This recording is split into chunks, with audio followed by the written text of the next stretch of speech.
دوستان بسیار عزیز سلام. سمیر رویش هستم. خدا کنه که جور و سر حال باشین.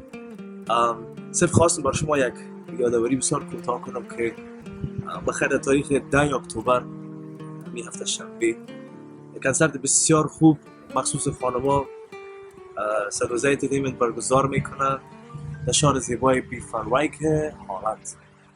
من بسیار خاطره خوش دارم از هالند و به خصوص از میهمانایی که در هالند زندگی میکنن و امیدواری بسیار زیاد دارم که این دفعه هم شما عزیزا بیاین و یک کنسرت بسیار خوب با هم دیگر تیر کنیم به مناسبت عید قربان البته که گذشت و جای افتخار است که این دفعه با خود البته دو هنرمند بسیار عزیز دیگه هم دارم که دختر خانم بسیار موفق و خوش صدا عالیه جان که از شهر لندن تشریف میاره و ولی جان همراز هنرمندای بسیار خوب هستند.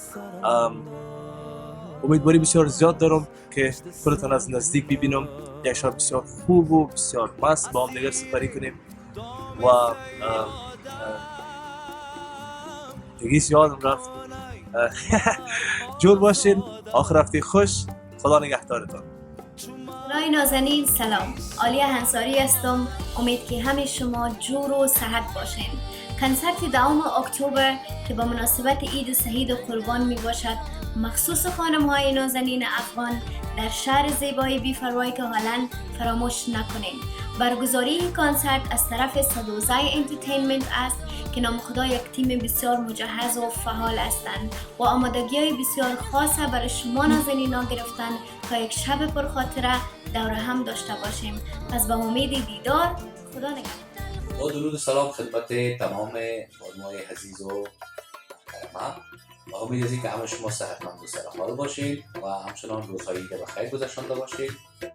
خواستم به ارتباط کنسرتی که گرفتیم بخیر به تاریخ 10 اکتبر به ارتباط عید قربان مخصوص به خانم‌ها یا لیدیز نایت است که البته من خود خانم نیستم، سمیر جان رویش هم هست از کشور آلمان بخیر میآید، یا جان همسایی از لندن بخیر میآید و همچنان دیجی فرید هم هست یکی از دیجی‌های بسیار فعال کشور ما و شما. انشالله بخیر و بخوبی با امید از اینکه همه شما را از نزدیک بخیر می‌بینیم و در شب کنسرت یک مفلک بسیار خوب و عالی باشه. انشالله عالی هست چون سروزه انترتینمنت همه آمادگی‌ها را گرفتن از سکیوریتی از پرسنل از نگهبان همه چیز مجهز است و شما از آن خواهش می‌کنیم بخیر تلفنتان بگیرید پیش از پیش و یا ریزرو کنید. تلفن‌ها هست در پوستر برنامه در رکلام‌ها. بخیر همه شما را از نزدیک ببینیم، یک مفلک بسیار خوب و رنگین برای همه ما شده باشه. بخیر به امید دیدار. دوست شما ولید